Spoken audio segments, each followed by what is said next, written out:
Kom ons val in eer betoon voor hom neer. Kom ons buig. Kom ons kniel voor die Here ons Skepper. Hy is ons God en ons is sy volk, sy kudde, sy skape, deur sy hand versorg. Amen. Gemeente van Waterval, ek groet vir julle met die seën van die Here, genade en vrede vir julle, van God onse Vader, en van die Here Jesus Christus, deur die kragvolle werk van sy Gees. Weereens baie welkom vanoggend. Ek is bly om julle almal te sien. Aan al ons YouTube-kykers sê ons ook baie welkom. Mag die Here ook vir jou seën waar jy in jou huis of later in die week, vandag, wanneer ook al na hierdie diens kyk. Julle mag kommentaar lewer. Toe ek die vorige keer gesê het, daai dag het 3 mense kommentaar gelewer. En is nie te sê, almal moet met my altyd saamstem nie, jy mag van my verskil, want ons kan as kinders van die Here ook 'n liefde verskil, en as jy hou van die diens, dan wys jy 'n duimpie. As jy nie daarvan hou nie, ja, net jy uitvind, laat ek uitvind wie jy is nie. Ek speel maar net. Maar baie welkom aan almal. Die tema vir oggend is, spyt kom te laat, Genesis 6 en Hosea 11. Kom ons vra die Here om ons harte oop te maak. Baie dankie Here, ons is hier, in U naam, by mekaar, U kinders, om te hoor wat U vir ons sê. En ook om net sommer saam te wees, want is lekker vir ons as familie van Waterval, om by mekaar te kom, onder die geklank van U woord en die lied, en net U woord, en mekaar te geniet. Wat 'n voorreg. En ons sê vir U dankie dat ons dit met vrymoedigheid kan doen, en dat ons hierdie kerk het, hierdie gebou, hierdie plek, wat ons eie kan noem, waarna toe ons kan kom. Ons is hier, Here, praat met ons, in eenvoudige Afrikaans, ons moedertaal. En laat ons ook met 'n oop gemoed hoor en luister, en dat ons ook dit ter harte sal neem. Want dit gaan oor U. Dis ons fokus, U. En daarom wil ons deur die woordverkondiging meer gerig wees op U. Meer doen wat U vra. Beter kinders van U wees in die wêreld. So hier is ons. Ontmoet ons in genade en in liefde. In Jesus se naam. Amen. Spyt kom te laat. Genesis 6 vers 5 tot 9 en Hosea 11 vers 1 tot 9. Toe die mens sien hoe groot die verdorwenheid van die mens op aarde is, het ek nou verkeerd gelees, toe die Here sien hoe groot die verdorwenheid van die mens op aarde is, en dat hy sy lewe lank net slegte dinge bedink, was die Here bedroef daaroor, dat hy die mens op aarde gemaak het. En dit het hom diep gegrief. Die Here het gesê, ek sal die mens wat ek geskep het wegvee van die aarde af. Mens en dier, ook die wat kruip en die voëls, want ek is bedroef daaroor dat ek hulle gemaak het. Maar Noag is deur die Here begenadig. Hier volg die verhaal van Noag. Noag was 'n regverdige man. Onder sy tydgenote was hy onberispelik en het hy naby God geleef.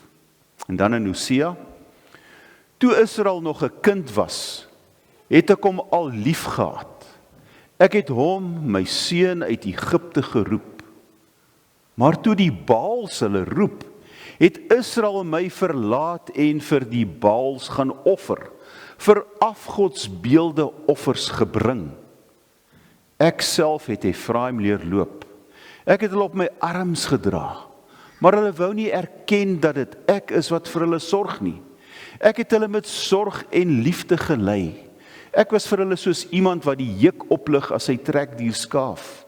Ek het na Efraim toe afgebuk en hom gereeld kos gegee, want ek wou nie hê dat hy weer na Egipte toe moet teruggaan of dat Assirië oor hom moet heers nie.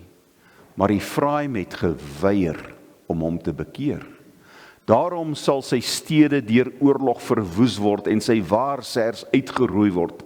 Hulle sal deur die oorlog verteer word oor die raad wat hulle gegee het. Omdat my volk my verlaat het, sal party van hulle opgehang word en die ander sal die slawe juk moet dra, 'n juk wat nie afgegooi sal word nie. Maar hoe kan ek jou prys gee, Efraim? Hoe kan ek jou laat vaar, Israel? Hoe kan ek jou vernietig soos Atma, met jou maak soos met Seboim? Ek kan dit nie oor my hart kry nie. My liefde brand te sterk. Ek sal my gloeiende toorn bedwing. Ek sal nie so ver gaan en Efraim uitwis nie, want ek is God, nie 'n mens nie. Ek is die heilige wat by jou is. Ek sal nie met woede ingryp nie. Hierdie teks, veral hierdie vers wat ons nou net gelees het, hier vers 8, is vir my een van die mooiste verse in die Ou Testament. Hoe kan ek dit regkry? Ek kan dit nie oor my hart kry nie. My liefde brand te sterk. Dis al mooi, né? Die Noag verhaal. Nou daar's nou al baie oor hierdie verhaal geskryf. Dis nogal 'n bietjie van 'n kopkrapper. Want as jy nou na die slim mense luister wat nou bietjie dieper kyk as wat ek en jy kyk, dan's nou baie van hulle wat sê, ag nee wat, dis sommer net 'n vee verhaal hierdie. Dan lees ek partykeer en Henriette wat nou meer op Facebook is, ek is amper nooit daar nie, dan haal sy daar aan van mense wat sê, jy weet, my kinders het die kerk verlaat, omdat die kerk vir hulle hierdie goed geleer het, om nooit krities daarna te kyk, of op die regte manier na hierdie goed te kyk nie. Hulle het altyd gedink, dit is waar, van hierdie ark en van die vis wat Jona ingesluk het, en toe word hulle groot, en nou sê hulle, nee, maar die goed maak mos nou nie sin, soos wat die juffrou by die sonnaskool my geleer het nie. En nou bly hulle sommer weg van die kerk af en draai die rug op die Here. So is dit fiksie, of is dit nou waarheid? Mense wonder daaroor. Nou, daar is etlike probleme. As ek Noag lees, dan wonder ek ook oor 'n paar goedjies, en dan wonder ek nou, het dit oor die hele aarde gereën? Want dis eintlik wat daar gesê word. Oor alle diere en mense het vergaan, behalwe dit wat in die ark was. Nee, nou hoe het Noag nou in daai ark 2 van elke soort gekry? Van alle diere en organismes en alle voëls. Dit moes 'n verskriklike ding gewees het, om hulle almal daarin te kry. Of ek weet nie hoe hy dit binnekant beplan en hoe hy dit gebou, om al hierdie diere in te kry. So ek wonder daaroor ook. Nou kan so 'n ding wat hier beskryf word in die Noagsverhaal, kan hy dryf? Nou daar sommige wetenskaplikes wat nou hierdie mates in die Genesis 6 tot 9 gevat het en hulle het 'n skaalmodel gaan bou volgens wat hier gesê word, hierdie beskrywings, en hy sing soos 'n klip. So dis nog 'n probleem. En dan as die ark nou daar op Ararat gaan staan en Noag uit die ark uit gaan, dan lees ek daar, hy het van die diere geoffer aan die Here. Sê ek nou maar, as daar nou net 2 was, en hy offer nou een van elk, van die paar diere wat hy offer, hoe het hierdie goed dan nou voortgeplant as daar nou net 1 oor is? So dis nog 'n vraag wat ek vra. En dan, waar het al die ander volkere vandaan gekom na die Noag-verhaal? So daar's inderdaad 'n paar kritiese vrae wat ons oor die Noagsverhaal sou kon vra. Maar dis nie waaroor dit vanoggend gaan nie. En daarom verwerp mense dit. Mense moet pas op wanneer jy met die Bybel werk, dat jy nie die verkeerde vrae vra nie. Want weer eens wil ek dit vanoggend sê, die Bybel is nie wetenskaplike handboek nie. Die Bybel is nie 'n geskiedenishandboek nie. Dit het wel 'n antwoord vir die wetenskap en kan sekere vrae in die wetenskap beantwoord en aan die ander kant toe om ook. Kan die wetenskap sekerlik vir die Bybelleser ook 'n paar goed uitklaar. Dit bevat geskiedenis van die volk Israel en van die kerk in die Nuwe Testament, maar dit is nie 'n geskiedenishandboek wat op feite gebaseer is nie. So die regte vraag om altyd te vra wanneer ek die Bybel lees en wanneer ek die Noagsverhaal lees is, wat wil die Here vir ons hierdeur sê? Wat is die boodskap vir daai mense, maar ook vir ons vandag 2000 jaar later? So vra die regte vraag aan die woord. So wat is die boodskap van hierdie Noag verhaal? Nou, ek dink daar's 'n hele paar boodskappe wat ons in hierdie verhaal kan bespeer. En ek wil so 'n bietjie in Noag rondkrap. Ek dink die hooflyn is sekerlik in hierdie verhaal is, God was teleurgestel. Was teleurgestel met die mens wat hy gemaak het. En hy het eintlik in sy hart bedroef geraak. Hy was gegrief oor wat hy gemaak het, hierdie mensdom. En hy wou hulle verwoes. Maar hier red hy een man en sy huisgesin. Hoekom? Want die teks sê vir ons, hy was gehoorsaam aan God. Hy was toegewyd aan die Here. En ek dink dis die boodskap wat ek en jy die gedeelte moet uithaal is, hier is 'n man en sy huisgesin wat die Here absoluut volg en daar was vir hulle genade. Ek dink dis die tema, hooftema van hierdie boek, of liewers van hierdie verhaal. So as jy daarby kan uitkom en jy kan dit verstaan, dan het jy nou die regte vraag gevra en die regte antwoord gekry. Maar as meer is dit. Die tema wat ek volgende wil hanteer is spyt kom te laat. Ons almal was daar, né? Ons almal was daar waar jy hierdie gevoel gekry het van vet, ek was am stupid. Ek het aan my simpelste goed aangevang. Daai gevoel van absolute spyt van wat jy gesê het of wat jy gedoen het. Die skade wat dit gedoen het toe ek daai goed gesê het of daai goed gedoen aan myself, aan my gesin, aan die kerk, aan my reputasie. Baie keer het ons goed gedoen wat ons agterna eintlik nie veel aan kan verander nie. Die koel is deur die kerk. En al wat ek oor het is spyt. Geweldige spyt van wat ek aangevang het. En maar as nie meer omdraai nie. What's done is done. Ek kan nie daaraan verander nie. En ek sit met hierdie spyt en hierdie grief. En ek wens eintlik dat dit nooit gebeur nie. As ek dit net kon uitvee op 'n manier. En ek kon vergeet. En almal kon vergeet. Maar dit werk nie altyd so in die lewe nie.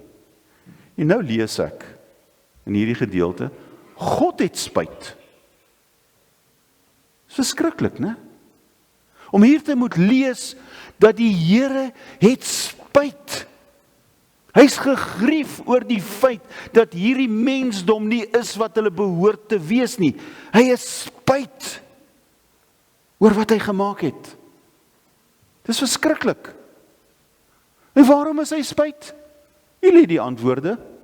Genesis 6, toe die Here sien hoe groot die verdorwenheid van die mens op aarde is, dat hy sy lewe lank net slegte dinge bedink. Natuurlik weet ons, alles wat jy dink, kom uit, né? Op 'n manier. In my dade en in my woorde. Alles wat ek dink. Want dit is die sentrum, die hart van my wese, wat ek dink.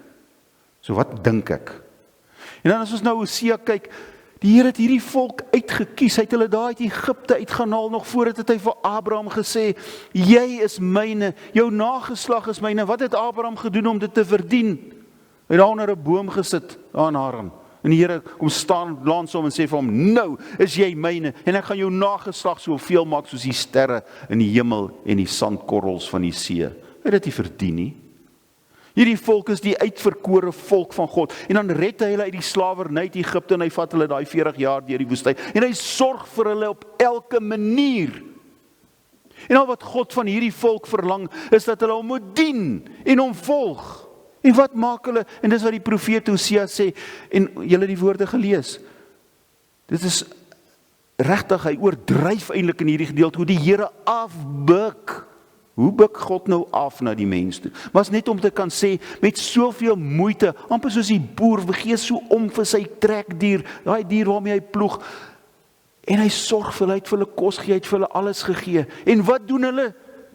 Hulle voeter agter die afgode aan. Hulle keer hulle rug op God, en hulle wil nie eens tot bekering kom, wanneer hulle tot bekering geroem word nie. En dan sê die Here in hierdie gedeelte, maar toe die Baals hulle roep, het hulle my verlaat. Weereens asof God daar op 'n punt gekom het van, ek is diep bedroef oor my kinders, oor my volk. En dis hoekom hy in hierdie gedeelte sê, ek wil hulle verwoes. Want God het moeg geraak vir sy skepsele. Tragies. Nou wat het die mens gemaak? Waarvoor is ek en jy gemaak? Is eintlik die vraag. Waarvoor is ek en jy gemaak? Dan kom ons gaan terug na die begin toe. God het gesê, kom ons maak vir ons iemand na ons beeld. Na ons beeld. Ons afbeelding. Klein goedjies, wat ons kan verteenwoordig in hierdie skepping wat ons met ons hande gevorm het in soveel wonderlike fynheid. Om dit vir ons te bestuur, om ons te verteenwoordig, om ons te gaan uitbeeld in die wêreld, om ons absoluut te gaan leef in die wêreld. Om te doen soos ons wil hê. Dis wat God hierdie eendag gesê het. Dis die doel van die mens. Sy hoogste primêre doel is om God te verheerlik, om God se wil te doen, om God te gaan leef. En dit het gebeur. Adam en Eva was 'n teleurstelling. Mense het in die sonde verval. Wat is die wese van sonde? Om nie God se wil te doen nie, my wil te doen. Dis die wese van sonde. Ek maak soos ek wil. Ek weet mos van beter. Dit is wat sonde is. Dis wat Adam en Eva gedoen het. Ons weet van beter.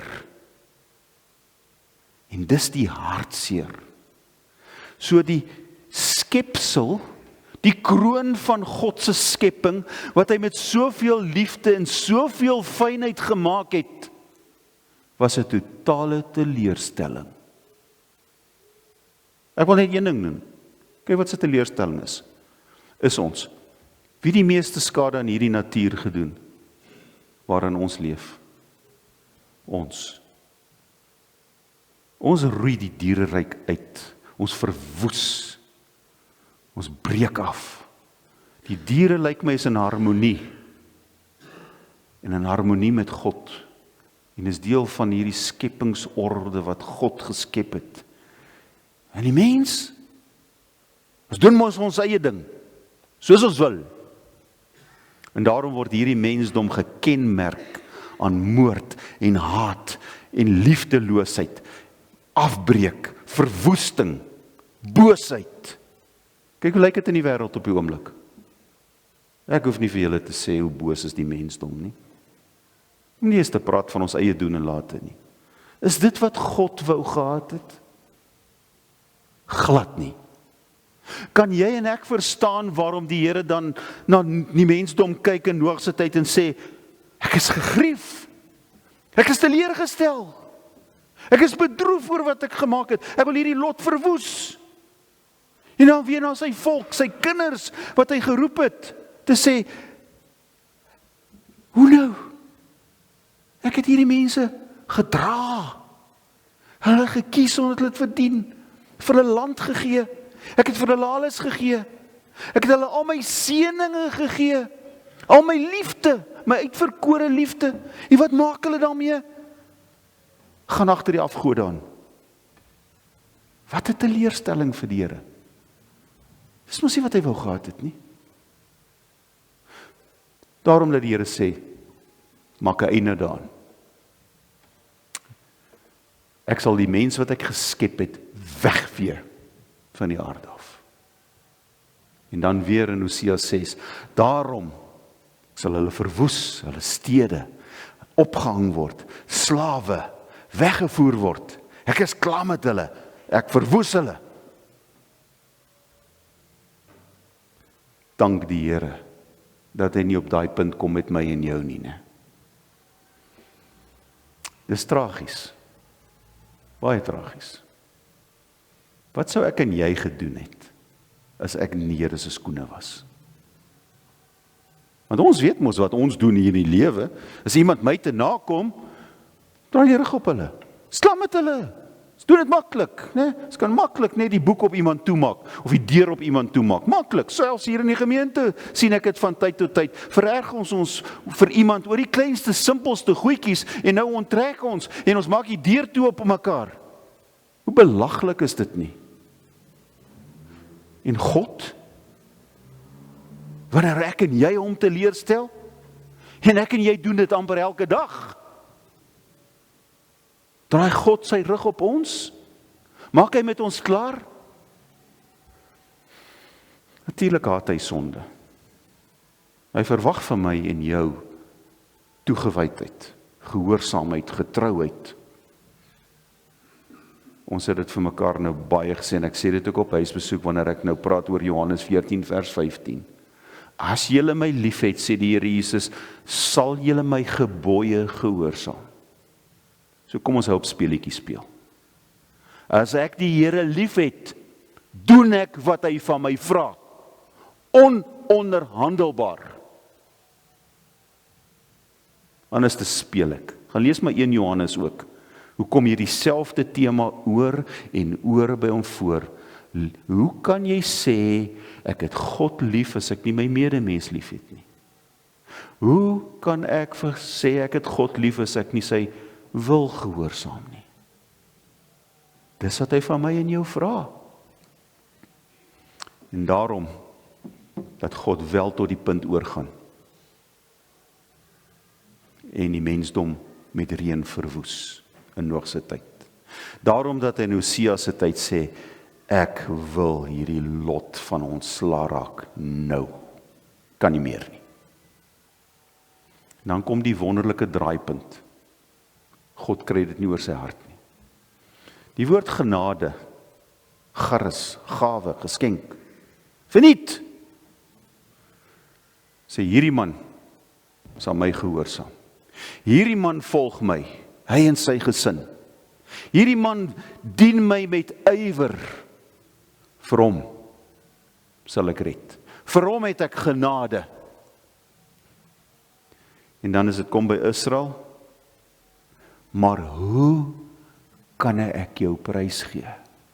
Hoe kan ek jou laat vaar? Hoe kan ek jou vernietig? Ek kan dit nie oor my hart kry nie. My liefde brand te sterk. Dis die mooiste woorde. My liefde vir jou brand te sterk. God kry dit nie reg nie. Hy skenk redding. So kom hy maar weer eens na ons toe. In genade en liefde. Want sy liefde brand so sterk. En dan kom hy na ons toe. En weer eens gee hy vir ons 'n oplossing. 'n verlossing. 'n stukkie genade. Vir Noag sê hy, ek gee die reënboog as teken. Teken van my genade. Is interessant dat daar staan, en ek dink nog oor daai een. Ek sit hierdie teken daar om my, sê God, te herinner, dat ek dit nie weer moet doen nie. Nie om julle te herinner nie, om my te herinner, sê die Here. En hier kom hy in Christus Jesus, en hy gee sy eniggebore seun vir ons as verlosser aan die wêreld, in ons plek. Hy behoort ons weg te vee, hy behoort ons te vernietig, hy behoort ons te straf vir ons sonde, hy behoort vanoggend vir my en jou te sê, man, jy's 'n disaster, jy's 'n teleurstelling, Willie, ek's klaar met jou, maar hy doen dit nie. Hy sê, Willie, ek vat al jou sonde, en ek kruisig dit saam met my seun aan die kruishout. Ek straf hom vir jou sonde. Ek skenk vir jou weer die genade. En so kom reënboog en kruis by mekaar uit. Wil ek en jy, en daarmee sluit ek af, die Here nog verder teleurstel? Ek kan nie. Ons kan nie. As ons ernstig is, dat ek Jesus Christus dien, dat ek Christen is, dat ek deel is van die kerk wêreldwyd, dan is dit my verantwoordelikheid om my skepingsdoel te leef. Ek is gemaak om God te verheerlik, gelukkig te maak. Matteus 5 vers 16. Na die sout en die lig, sodat God verheerlik kan word. God oor ons kan glimlag. Want dis wat die Vader wil hê. Hy wil oor sy skepping en oor die kroon van sy skepping, jy en ek wil hy oor glimlag en sê, wow, myne. Amen. Baie dankie Here dat ons vanoggend in eenvoudige Afrikaans u stem kan hoor. En dat u met ons praat. En baie keer trap u Here vir ons seer op die tone. Maar ons hoor. En dankie dat u uithou en aanhou met ons en dat u nie met ons klaarmaak nie. Dankie dat u hierdie brandende liefde vir ons het en u het juist dit saamgebring in Christus Jesus, toe hy hom gestuur het, om vir ons te sterf, en vir ons op te staan, dat u ons sonde, deur hom, aan die kruishout gespyker het, vergewe het, afgeskryf het, en dat u deur die Heilige Gees ons roep, om uit dankbaarheid en verantwoording voor u te lewe, soos u wil hê, as u hande, as u voete, as u verteenwoordigers in hierdie wêreld.